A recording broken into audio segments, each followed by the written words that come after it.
Question number 8। इसमें क्या है, एक सर्कल दे रखा है जिसका सेंटर O है और यहाँ पे एक कोड है और वो कोड क्या है CD। और इस कोड को सर्कल का डायामीटर क्या कर रहा है, बाइसेक्ट कर रहा है। तो ये कोड है CD जिसको डायामीटर बाइसेक्ट कर रहा है और ये देखो सेंटर से निकल रहा है, डायामीटर है। ओके और आपको दे रखा है कि जो O है, OA है और OB है वो 15 सेंटीमीटर है। O से लेके A तक तो रेडियस हो गया, यहाँ से लेके यहाँ तक क्या हो गया, रेडियस। तो ये तो आपको दे रखा है। ये कितना दे रखा है आपको, 15 सेंटीमीटर। उसी तरह से O से लेके B तक भी आपको कितना दे रखा है, पूरा O से लेके B तक 15 सेंटीमीटर ये दे रखा है।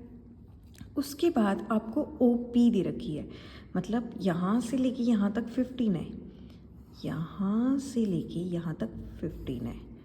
और आपको OP दे रखा है ये वाला, ये कितना है, 9 सेंटीमीटर। तो मुझे क्या करना है, सिर्फ ये पोर्शन निकालना है, ये वाला देखती हूँ पहले। तो ये क्या होगा, 15 माइनस 9, 15 माइनस 9 क्या होते हैं, 6। सो BP कितना आ गया, 6 सेंटीमीटर। तो मैं यहाँ पे लिख लेती हूँ, अगर मुझे BP निकालना है तो BP क्या होगा, OB minus of OP, that is 15 minus of 9, that is 6 centimetre. Okay अब आपको क्या निकालना है, CD। CD इतना है, ये CD निकालना है पूरी कोड की लेंथ। अब फिर क्या निकालना है, AD। AD को ज्वाइन करना पड़ेगा तभी तो AD निकाल पाओगे ना, AD। और क्या निकालना है, BC। BC, BC मतलब इसको भी ज्वाइन करना पड़ेगा, तो ये आपको निकालना पड़ेगा। तो पहले हम इसको ज्वाइन कर लेते हैं, A को D से और B को C से, ताकि डायग्राम मेरे दिमाग में क्या हो जाए, थोड़ी सी क्लियर। तो ये मेरे पास एक सर्कल है जिसको मैंने ज्वाइन कर दिया ताकि मैं गिवन डायमेंशंस को निकाल सकूं। मैंने O को C से जोड़ दिया है और O को D से जोड़ दिया है। बाद में मैंने B को D से भी जोड़ा है, B को C से भी जोड़ा है और AD को भी जोड़ा है। अब आपको कैसे याद रहेगा ये क्या क्या करना है, एग्ज़ाम में कैसे रखोगे। तो सबसे पहले देखो क्या है कि हमें क्या निकालना है, CD। ये यहाँ से यहाँ तक मुझे निकालनी है CD। तो जो CD है, जैसे डायग्राम आपको बुक में दे रखी है, वो ये जो डॉटेड लाइंस है ना, मैंने हाइफन से ड्रॉ की है, ये नहीं दी हुई। CD को निकालना है तो हम वही यूज़ करेंगे कि अगर सर्कल से सेंटर से कोई भी आप लाइन ड्रॉ करो कोड के ऊपर तो उसको बाइसेक्ट करती है, मतलब इक्वल पार्ट्स में डिवाइड करती है। अब ये 9 है, ये आपको दे रखा है ना 9। और उसके बाद सर्कल के सेंटर से कोई दूसरे पॉइंट पे जो 2 पॉइंट मिल रहा है, दूसरे पॉइंट पे वो रेडियस होता है, तो रेडियस है, रेडियस उसने दे रखा है कि 15 सेंटीमीटर है। चाहे वो OB है, चाहे वो OA है, चाहे वो OC है, वो है तो रेडियस ही है। तो रेडियस है तो मैं इससे PGT से ये वाली चीज़ निकाल सकती हूँ, क्योंकि ये राइट एंगल तो है ही है। ठीक है, पहले मैं इसको निकालूंगी, इसलिए मैंने इसको इससे जोड़ा है। तो ये बात याद रखना, ये स्टेप 1 है CD निकालने के लिए। तो सबसे पहले मैं क्या करूँगी, मैं प्रॉपर्टी लिखूँगी। मुझे 2 प्रॉपर्टीज़ पता है कि सर्कल के सेंटर से अगर आप कोई लाइन ड्रॉ कर रहे हो और वो लाइन कोड को इंटरसेक्ट कर रही है, मतलब आ रही है, मीट कर रही है, तो एक तो वो परपेंडिकुलर होगी और उसको बाइसेक्ट करेगी, मतलब इक्वल पार्ट्स में डिवाइड करेगी। तो पहले तो मैं 2 प्रॉपर्टीज़ लिख लूँ, अगर पेपर में नहीं भी आता तो ये 2 चीज़ें तो करनी ही करनी है हमने। भाई हम प्रॉपर्टी को लिख रहे हैं, if a line is drawn, if a line is drawn from the center of the circle, from the center of a circle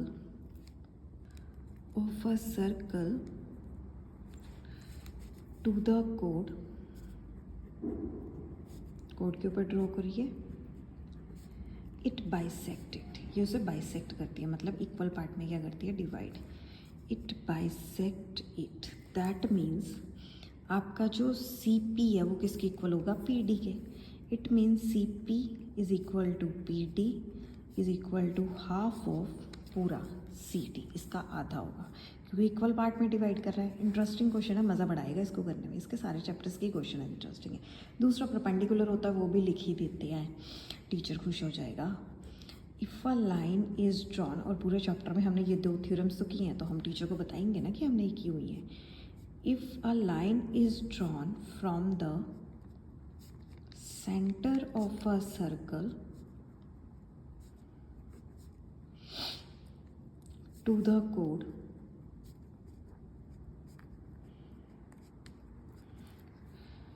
perpendicular,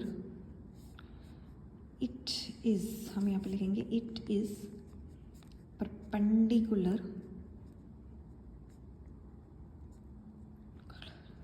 to the code. इसके क्या हो गया, perpendicular. ये हो गया फर्स्ट, ये मैंने कर लिया. अब मैं क्या करती हूँ, चलती हूँ इस ट्राइंगल में, ये वाली, इन राइट एंगल ट्राइंगल OPC. तो ऑब्वियसली आ गया, फर्स्ट स्टेप क्या आ गया, इन right angle triangle OPC, hypotenuse square is equal to perpendicular square plus of base square. What is hypotenuse? OC का square. What is perpendicular? OP का square. What is base? PC का square. OC कितना होता है, 15 का square. OP कितना है मेरे पास, 9 का square. PC कितना है मेरे पास, है नहीं, वो मुझे फाइंड आउट करना है. 15 15 क्या होते हैं, 225. 9 9 क्या होते हैं, 81 प्लस PC का स्क्वायर. अब इसको वहाँ पे भेज दो. 225 minus of 81 is equal to PC square. 5 में से 1 के 4, 22 में से 8 तो नहीं जाएंगे, हम ऐसे करते हैं 12 में से 8 को माइनस कर देते हैं. 12 में से 8 जाते हैं तो कितने होते हैं, 144 होते हैं ना, तो 144 आएगा. अब ये जाएगी रूट यहाँ पे, 144 की रूट गई, ये आ गया PC, तो ये कितना आएगा, 12. तो मेरे पास PC कितना आ गया, 12 सेंटीमीटर. ये मैंने अभी निकाला है, PC कितना है, 12 सेंटीमीटर. और ये 12 है तो ये भी क्या होगा, 12 सेंटीमीटर. तो मैं ऐसे लिख सकती हूँ CD क्या था मेरे पास, हाफ ऑफ PC ना. अभी हमने यहाँ पे लिखा था कि जो CD है वो हाफ ऑफ PC ऐसे है, CP is equal to PD is equal to half of CD. क्योंकि ये इसके ऊपर उसको कट कर रही थी इस कोड को, तो ये परपेंडिकुलर भी थी, बाइसेक्ट भी कर रही थी.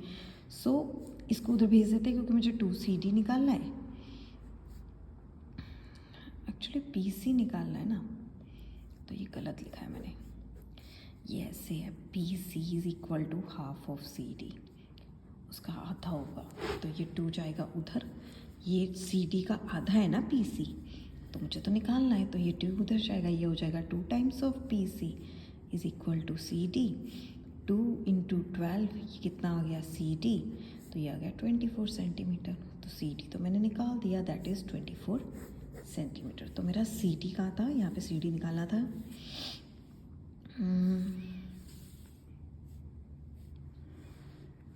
ये रहा था CD, मिल ही नहीं रहा था, तो ये निकाल लिया मैंने CD. ये हो गया. अब मुझे निकालना है AD. ये है AD, A से लेके D तक. अब इसको कैसे निकालूंगी, यहाँ से 15 है, यहाँ पे चलो मुझे पता है कि ये कुछ है 15 + 9, तो ये तो हो गए 25. बेस क्या है मेरे पास, 12 सेंटीमीटर. तो अगर AD को निकालना है तो हम इसको ऐसे भी तो निकाल सकते हैं, है ना. कुछ ज़्यादा तो ज़्यादा डीप करने की ज़रूरत नहीं है, क्योंकि ये भी एक राइट एंगल ट्राइंगल नहीं है. क्योंकि मेरे पास प्रॉपर्टी है कि ये यहाँ से लेके राइट एंगल होती है, ये पूरी राइट एंगल नहीं है. तो पंगा पड़ गया. तो अब PGT तो नहीं लगेगा इस पर, क्योंकि ये राइट एंगल अभी प्रूव नहीं है, मेरे पास कोई प्रॉपर्टी नहीं है. तो मैं क्या करती हूँ, ये 12 है, ये वाला है ना, इसको निकालती हूँ. पहले मैं इसमें चलती हूँ, क्योंकि यहाँ पे तो 90 डिग्री है, ये तो 90 डिग्री है, तो इस पर चलते हैं. In right angle triangle BPD, इस पे चलते हैं. Hypotenuse square is equal to perpendicular square plus of base square. देखो मैं कैसे निकाल रही हूँ, कर क्या रही हूँ मैं. हाइपोटेन्यूज इस ट्राइंगल में ये होगा BD. ये छोटी सी ट्राइंगल ली है मैंने, ये छोटी सी BPD, दैट इज BD का square is equal to BP का square plus of B D का स्क्वायर। बी डी स्क्वायर मुझे निकालना है, मेरे पास नहीं है। बी पी है 6 का स्क्वायर जो मैंने निकाला था।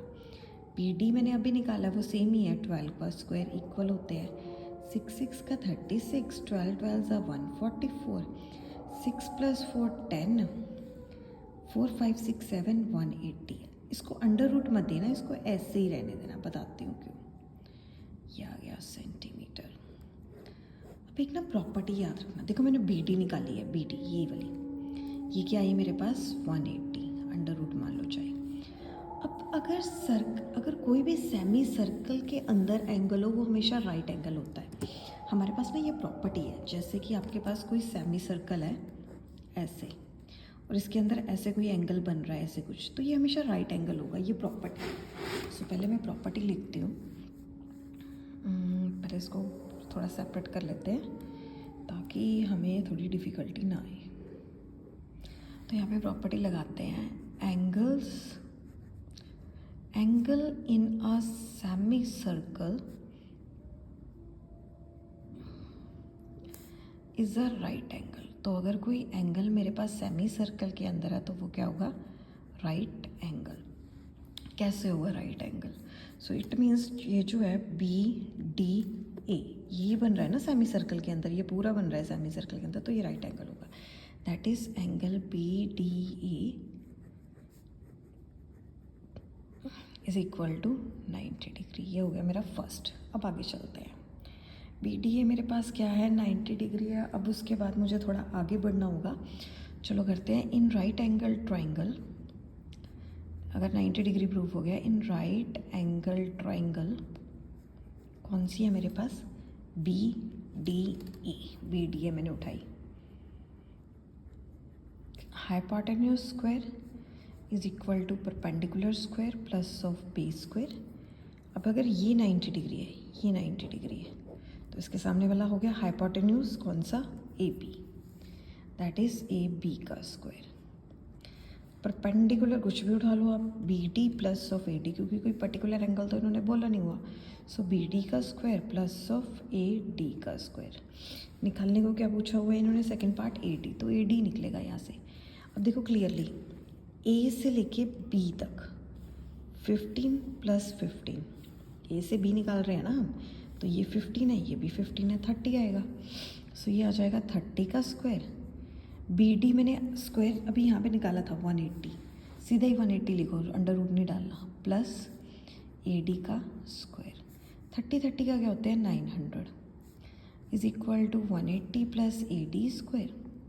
इसको वहाँ पे भेज दो तो आपके पास क्या आ गया, 900 minus of 180 degree is equal to A D का स्क्वायर। 0 में से 0 गए 0, 10 में से 8 गए 2, 8 में से 1 गए 7, यही हुए ना, 8 में से 1 गए 720 स्क्वायर। अब इसको आप अंडर रूट दे दो, 720 इज इक्वल टू 80। ऐसे रखना है, ऐसे रख लो, ऐसे करना है, ऐसे कर लो। देखो कैसा होता है, 9 9 ज़ा 81, 8 9 ज़ा होते हैं ना 72, 8 9 ज़ा 72 0। अगर इसको ऐसे लिखूँ मैं अंडर रूट में, 8 × 9 × 10, देखते हैं, ठीक है। और ब्रेक करते हैं, 8 को मैं लिख सकती हूँ 4 2 ज़ा 8, 9 को लिख सकती हूँ 3 × 3, 10 को 10 ही लिखना पड़ेगा, या फिर 2 5 ज़ा 10 लिख लो, हो गया ना। 4 2 ज़ा 8, 3 3 ज़ा 9, 2 5 ज़ा 10। अब देखो 4 की अंडर रूट तो 2 होती है, वो बाहर आ गया। ये भी 2 1 टाइम है, ये भी बाहर आ गया। 3 2 टाइम्स है, ये भी बाहर आ गया। अंदर क्या बचा 5। सो 80, 2 2 ज़ा 4, 4 3 ज़ा 12, रूट 5 इज इक्वल टू 80। सो ये आ गया मेरे पास दिस वन, 12 रूट 15, 12 12 ज़ा 144, 144 को 15 से कर लो 720 आ जाएगा। अब 80 भी मेरा निकल गया। अब क्या चाहिए मुझे, बी सी, ये वाला, सिंपली बी सी। ये तो ईजी है, राइट एंगल ट्राइंगल निकालो, निकल जाएगा सिंपली। मतलब ये 12 है, ये 12 है, ये 6 है, तो ये सेम ही आएगा। कितना निकला था अभी, बी डी कितना निकाला था, अंडर रूट 80, 180, उतना ही जाएगा। आप लिख सकते हो B C is equal to root 180 in right angle triangle.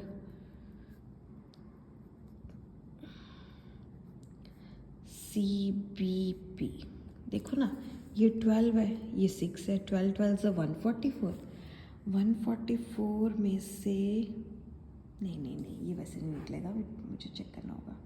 हाँ प्लस ही जाएगा, 144 में आप प्लस कर लो, ये वाला 144 है, ये 6 आ जाएगा, 6 6 का 36, जैसे हमने पहले किया था वैसे ही 180 आ जाएगा, बिल्कुल ऐसे ही जाएगा, तो BC 180 आ जाएगा आपका।